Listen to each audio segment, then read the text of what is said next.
Welcome to my gouache sketchbook, in which I try to learn about color mixing, landscape painting, even brushwork and pigments.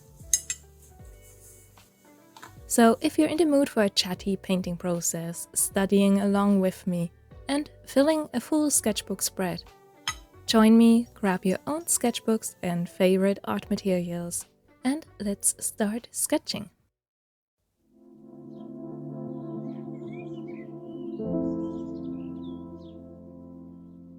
If it's your first time on my channel, welcome.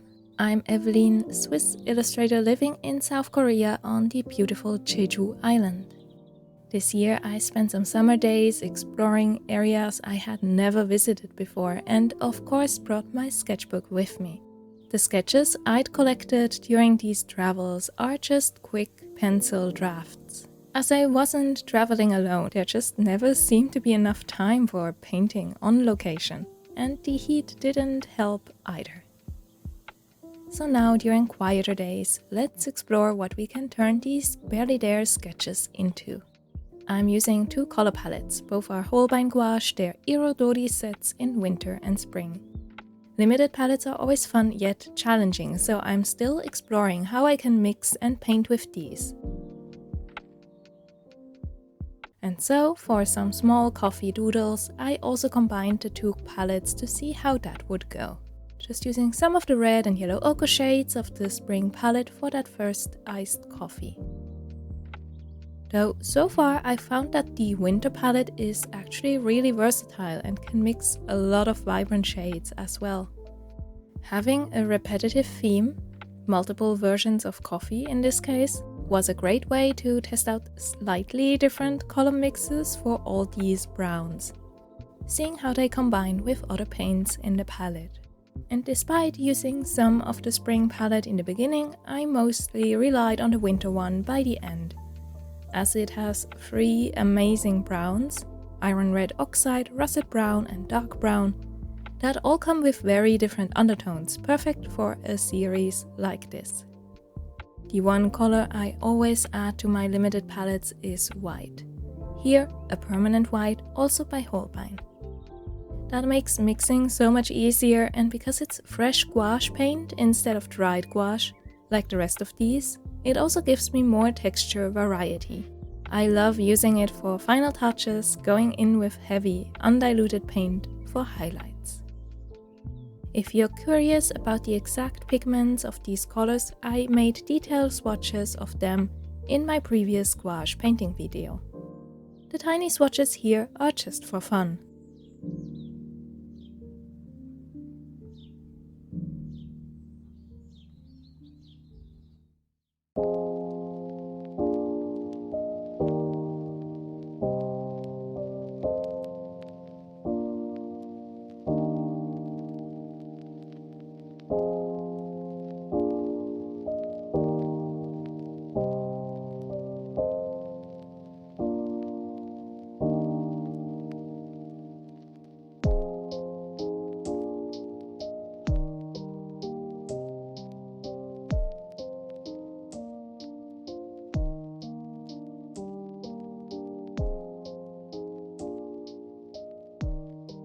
Ever since I started this larger mixed media sketchbook, I've been wanting to experiment more with my sketch and page compositions.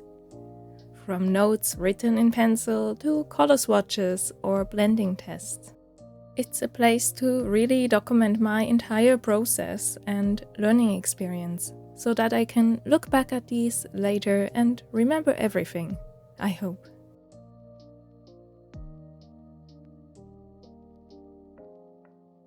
Only for the last coffee did I reach for the spring palette again to have access to more yellow shades.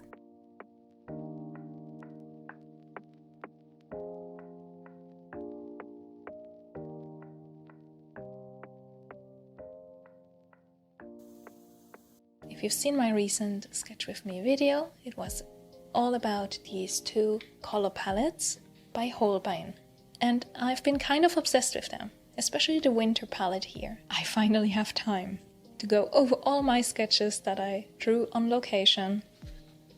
For For example, these drawn at a temple. My goal is to finish enough of these little sketches to make another art scene. There's a stationery fair coming up. I might as well finish something new, right? Especially if it's a summer-themed Jeju travel scene. I'd rather have it finished before winter. It has to go to the printer in about 10 days, so I'll give my best to sketch and paint in every free minute to have some nice illustrations, and not just to finish illustrations. I don't want to rush these or be sloppy about it. I want to actually learn from them about landscape painting, about lighting, about color mixing, and about these color palettes. So I want to take it slow and be mindful. I think these two are a great start.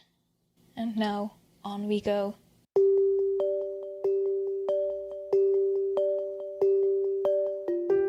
After that warm-up with coffee and swatches, and after I'd decided to really try my best and finish another art scene within the next 10 days, I immediately dove into the next painting, a view of Sanbangsan.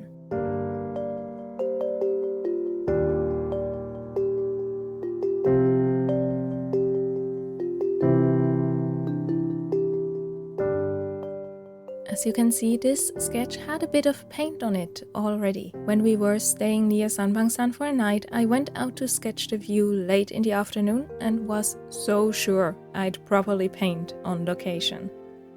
But the mosquitoes were absolutely ridiculous and ate me alive, so while I had fun trying out this flat water brush, I gave up embarrassingly quickly. So now I have random video snippets showing Sanbangsan at different times of day that I'll let wash over me and see what happens to the colors using these references. I'm back to just the winter palette, but want to see if I can create a very gentle, warm look with this one. There are some warm paints in there after all, with the russet green and iron oxide red especially.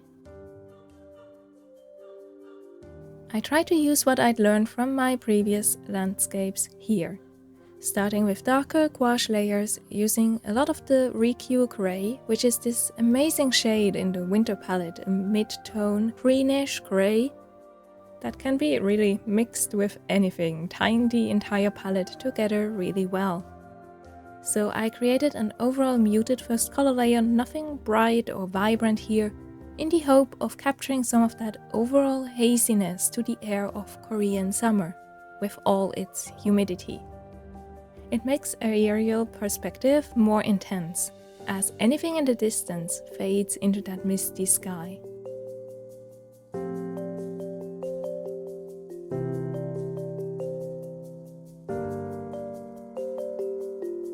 After that darker groundwork was done, I got to do my favorite part, using the permanent white to create more and more opaque, as well as more and more light, colors to layer on top.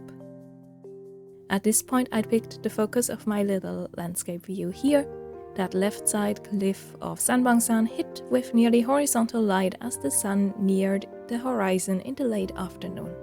What does that mean, picking a focus? This will be the area that has the most density of detail, the most texture, but also the widest range of color and light contrast to draw our eyes. Instead of overloading the entire sketch with the same level of detail and contrast, I want to pick one area and then maybe a secondary one to pull our focus.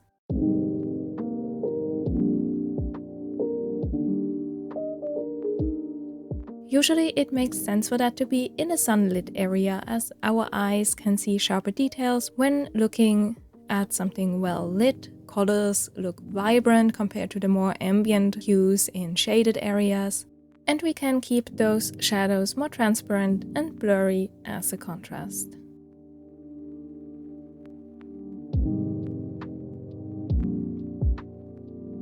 As I kept building up these soft, milky gouache layers, not quite opaque so that the color underneath still shines through, but just slowly building up that density, I suddenly felt like this started to look like a traditional animation background. I wish I had a Studio Ghibli art book at hand to flip through and see how those landscapes make me feel.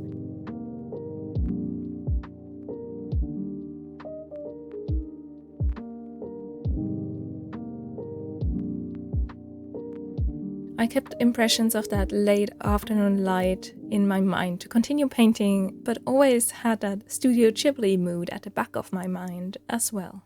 While there are some dark colors in here, like you see me layer here now, I always went back over them, kind of pulling them into this wide range of mid-tones, just with hints of contrast underneath the layers. Doesn't it really look like sunlight is always hitting the left side of this sketch? I think there's something about the warmth mixed into that white paint there, using the iron red oxide, the russet green, and the more vibrant greens underneath that really make it look very warm and bright. The secondary focus of the composition turned out to be the second part of those cliffs also hit by sunlight. I didn't paint as many layers there to not distract from the cliffs to the left, but just enough to hopefully drag the eye downward to the temple buildings nestled at the foot of Sanbangsan. I'd really wanted to paint those so I could harmoniously use the antique gold paint in this set. There are actual golden statues and roofs, so they are perfect for these final embellishments.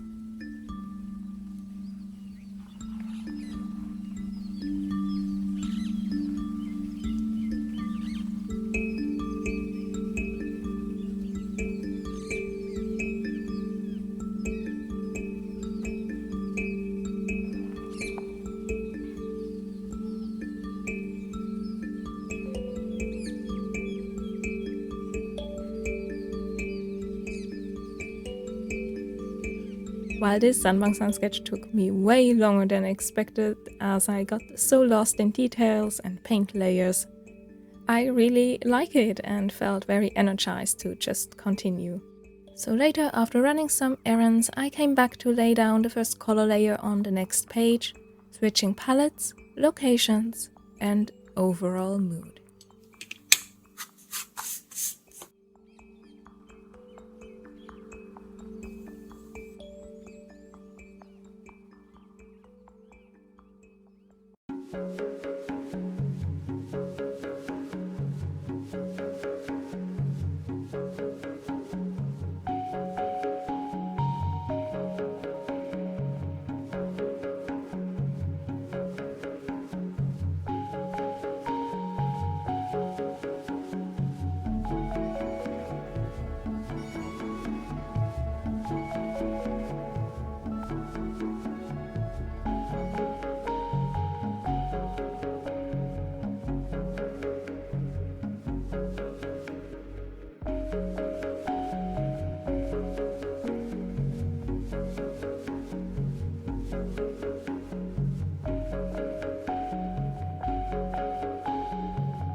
I usually don't film around this time of day, and you can see how the afternoon sun did its best to make it hard to see what I'm doing.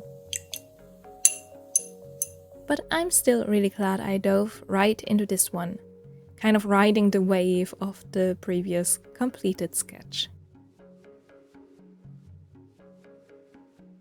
I feel less in control of the spring palette. It's more difficult to mix dark shades especially, and it's a very warm selection of colors.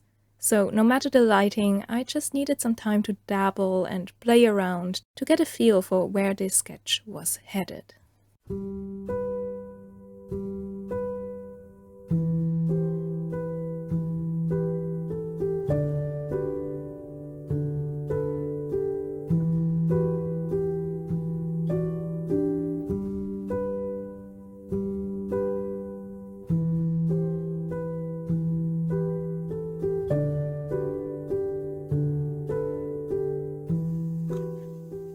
This sketchbook so far has turned out to be exactly what I wanted it to be. Similarly to how my big Hanemühle sketchbook gave me a space to really dive into thumbnail sketches, pencil studies, all that kind of more drawing-focused art stuff, without being too perfectionist, but having a lot of space to explore as it's a large format. Similarly, the Strathmore mixed media feels exactly like what I needed. Because in my small, tiny travel sketchbooks, of course I can fit something like this. I might even be able to fit a smaller scene version of this. But this larger format gives me an opportunity to kind of reflect on color palettes, to see how they might evolve from one piece to another, to have color swatches, different experiments all on the same page, and they play off each other instead of having that isolated one illustration per page. So a really nice discovery so far. It feels like a very freeing space where I can be a bit more messy than in a fancy watercolor sketchbook. I can combine all my mixed media, it takes colored pencil really well. Even if I work with photo references, I want to be on location for at least part of the sketching process. And I did have this sketchbook with me when we traveled across Jeju, so did really get to draw this view, the restaurant we were eating at. The same goes for these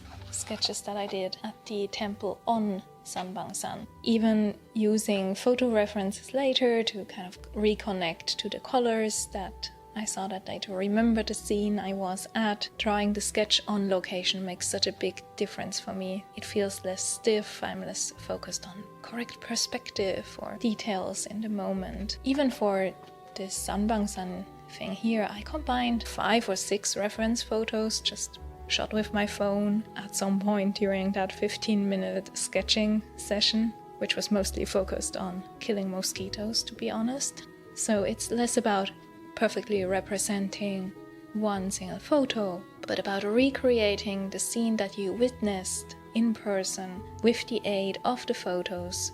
Does that make sense?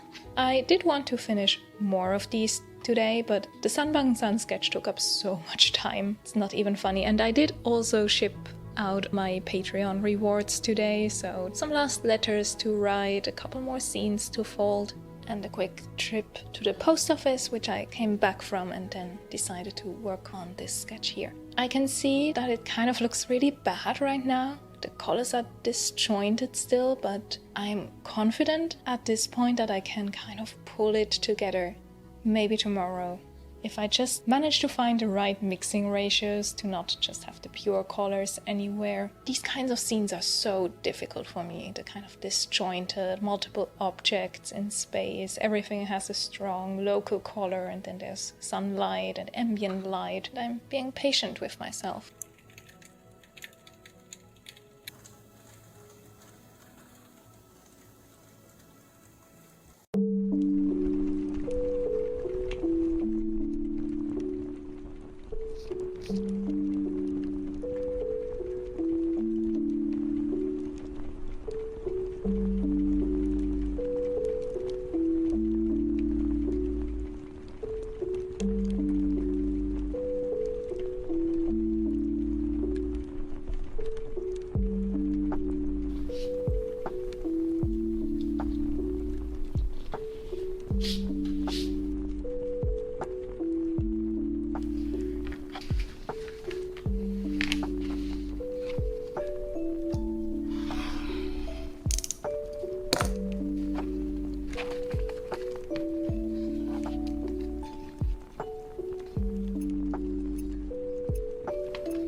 So it's the morning of day 2.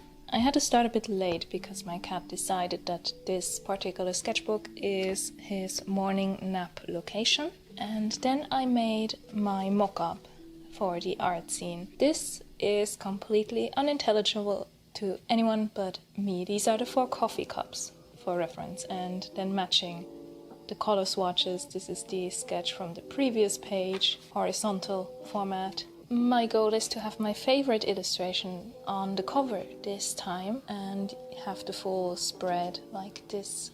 For my Switzerland art scene, I actually went with just 2 that match in their colors as separate illustrations. But I think I'd like to have that one Sanbangsan illustration from yesterday as the cover. So I think it makes for a good representation of the content. Not sure where to place the text and what even the title is. I always have to make mock-ups because art scenes are incredibly difficult to wrap my head around. Where comes which page, stuff like that. Without a mock-up, I wouldn't know how to arrange the individual scanned sketches later. So still a lot to do, but I'm glad I have a general outline. Here we have the layout in page order with the cover, the flowers, the coffee and Udo view, and then more illustrations that I haven't finished yet, right? And I'm thinking about expanding on the back of the page. For example, I'm not sure if this illustration will even make it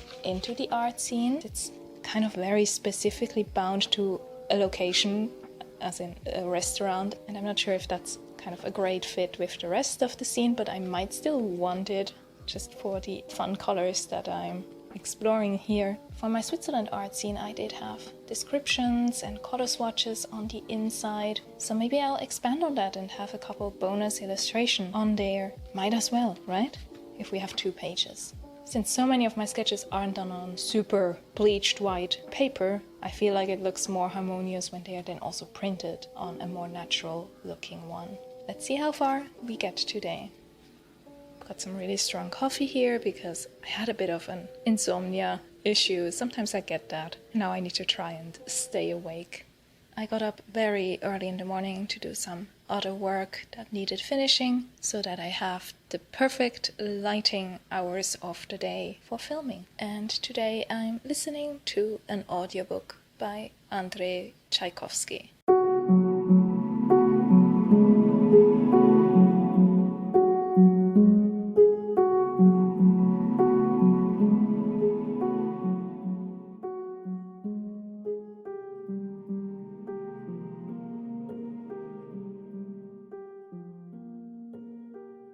My tiny brush looks so ridiculous here. I really wanted to get bigger gouache brushes after I finished those first 2 paintings in this sketchbook.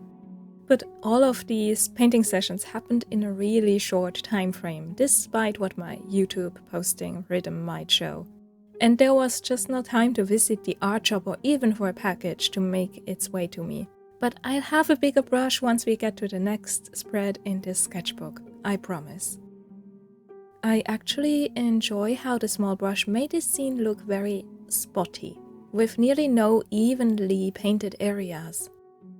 I usually struggle with human-made elements, architecture, random objects, synthetic colors, sharp edges and rigid angles. But the tiny disjointed brush strokes helped breaking all these elements apart.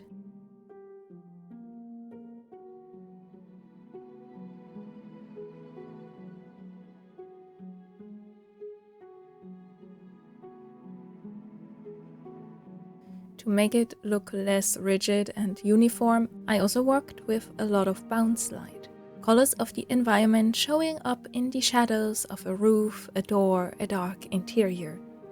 So if there's a green plant hit by sunlight, I then used a more subtle green in the shadows of the door behind it, for example.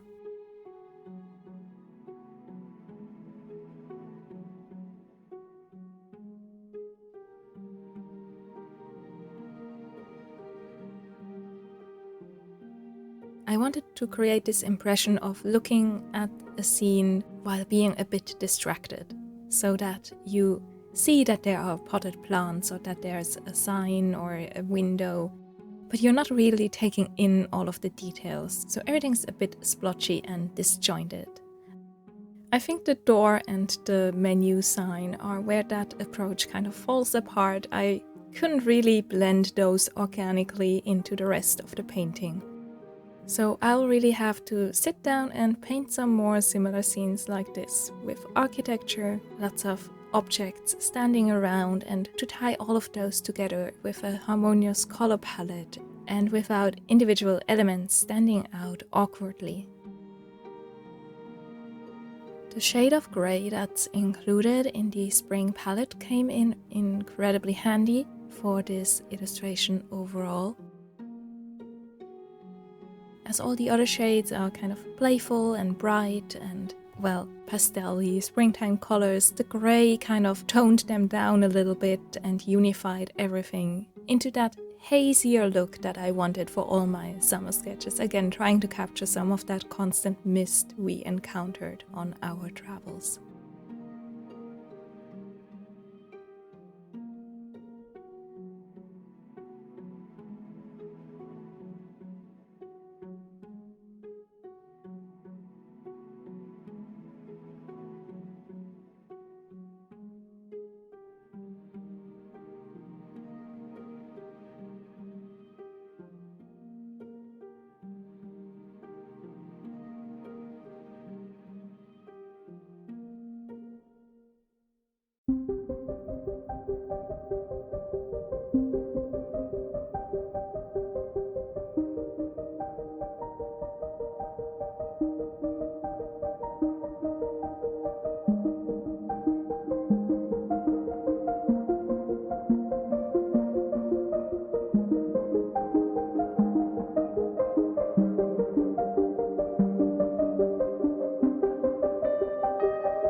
So I just cleaned my palette, getting ready for another little sketch of the food we ate at that restaurant. I used only this spring palette this time with the permanent white, and I quite like how it turned out. I don't actually have a reference picture from there, just random video footage, and it never is the full scene. So I kind of just pieced that together. I really struggle with architecture in this painterly style. I try to bring in some texturing, some reflective light, some fun colors. I think it looks better up close, just this area here, than as a whole, if that makes sense. But it might be good to have it on the back of the scene so you can unfold it and have a sample of just the spring palette and how that looks when you try to use every single color on it. I think I used everything except the silver, so I'll try and paint the food in the same color palette as well.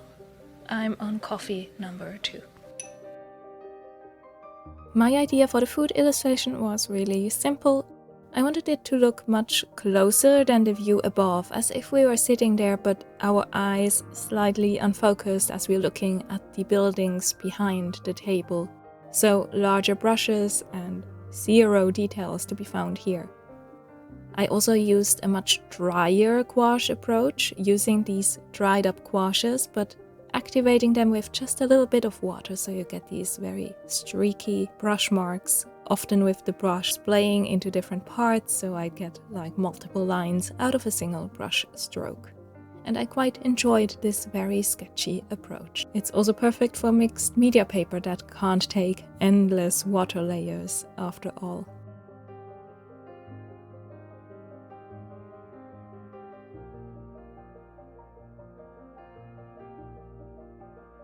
We had ramyeon with seafood and a jeon and some dried squid that day, so just lots of seafood, which I am personally allergic to, but there was some stuff I could eat as well.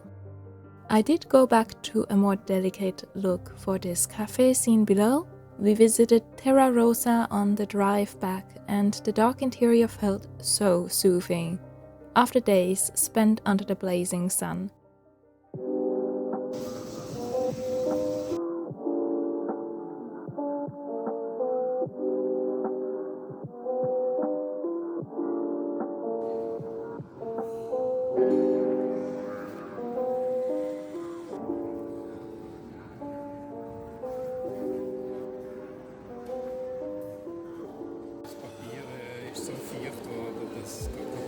Auf welchem Papier hast du es gemacht?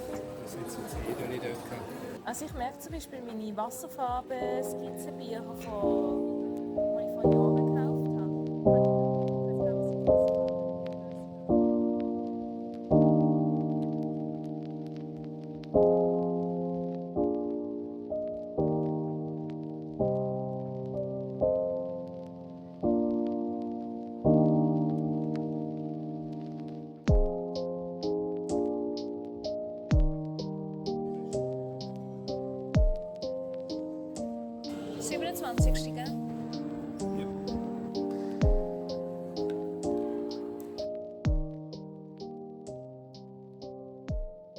I tried to capture that with more muted color mixes, though still using only the spring palette, to keep the sketchbook page within that single color selection. The purple and grey, mixed with just a little bit of the red, create some really nice muted violet shades that I really enjoyed, and I also brought in some of the greens for the little snack we had as well. I think if I'd done this tiny coffee study before the bigger scene above of the restaurant exterior, that might have been really helpful, as it showed me how to properly mix darker, muted shades with this very same color palette. It's kind of fascinating how varied these limited palettes can be, just comparing this to the other two scenes that I painted with them.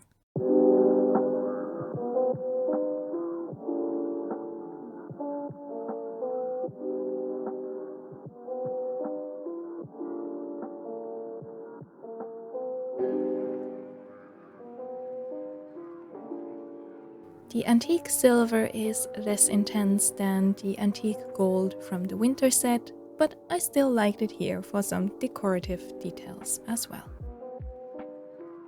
This is also when I couldn't stop myself from reaching for some colored pencils. This is a mixed media sketchbook after all, and I already used some colored pencil for the sketch here. And generally I just find that very soft colored pencils work amazingly on top of gouache paint.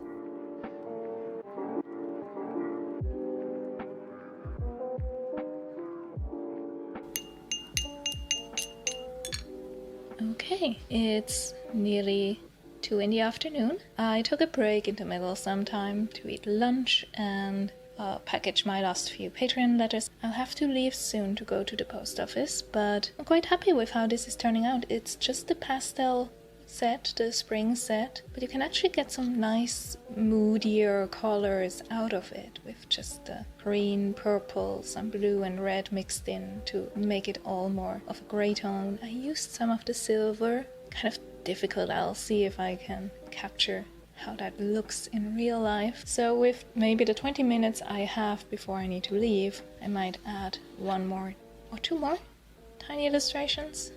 I want some flowers to go along with the hydrangea flowers.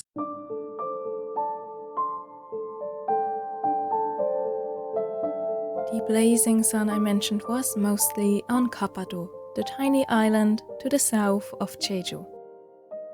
At first, everything was enveloped in the ocean fog when we headed out. That made Jeju so magical this summer. But then on Gapado itself, it slowly dissolved and left us with wide open fields of flowers. Gapado feels like Jeju-do in a time capsule, as if time had stopped here a little over a decade ago. For my 2 sketches, I was inspired by 2 flower fields we'd passed on our hike around the island. When painting these, I used the spring palette more purely, often just using single or maybe 2 paint mixes. And this really shows how saturated the spring paints actually are, not too pastel-y, so to say.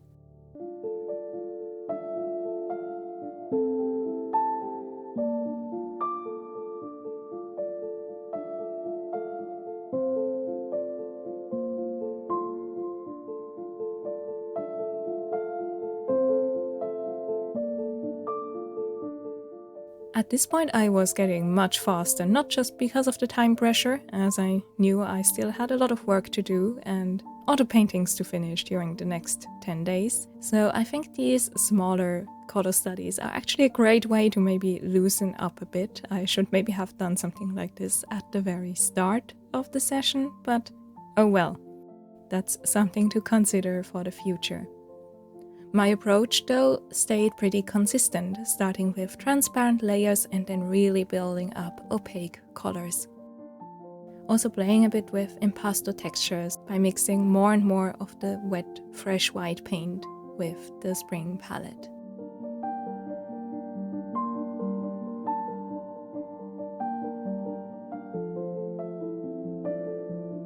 These impasto textures won't be visible after I've scanned the illustrations, but I still feel they create a sense of depth that I really enjoy. I even managed to fit in a tiny Sanbangsan that we could see on the horizon as a blue silhouette.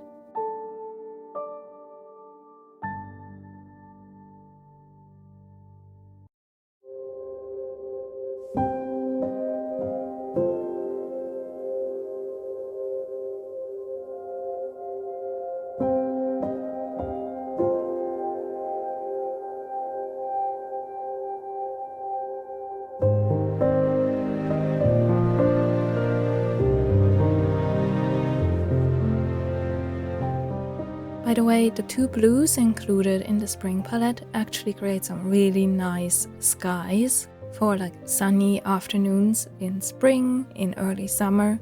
I usually have trouble with sky colors. I usually mix a lot of different shades together to get something that looks good to me, but the 2 blues here, just as a gradient, worked amazing for all of these different scenes I'd painted. I'm also a huge fan of the green shades in the spring palette. That's been a consistent theme for the entire time.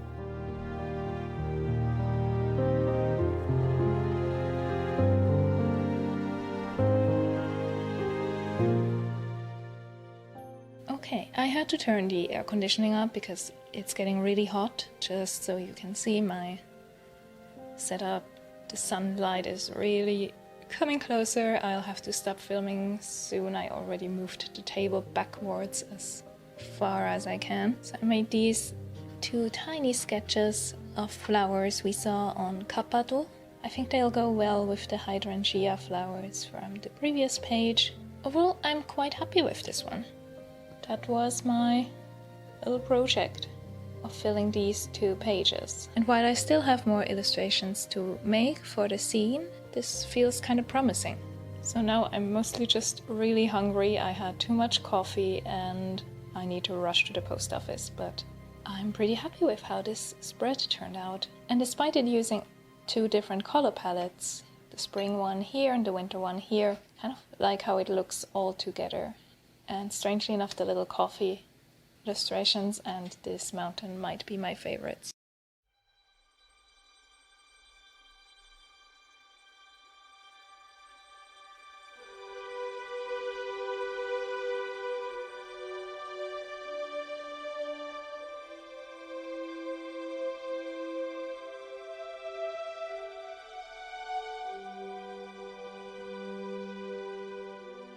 I couldn't help myself and just had to add some final touches the next morning using the Derwent drawing pencils. These seem to practically melt and disappear into the gouache, playing off their textures incredibly beautifully. I wanted some grit in the restaurant view especially, and brought texture to the food illustration as well, like little squid legs and ramyeon noodles.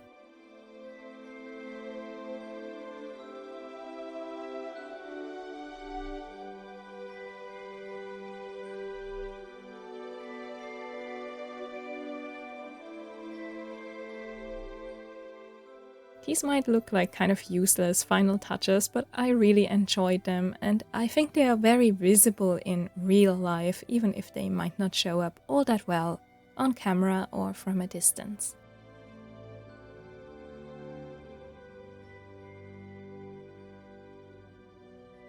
Thank you for joining me on this very slow and chatty painting process stretched over 2 late mornings and early afternoons. I'm taking my time with these, really trying to learn from each and every sketch while also capturing all my summer memories with these beautiful colors.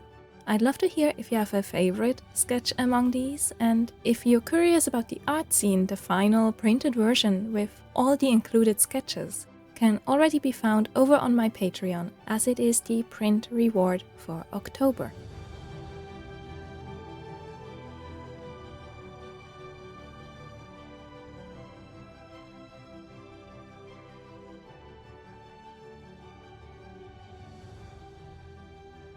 Thank you so much for watching, and I hope to see you again in my next art video.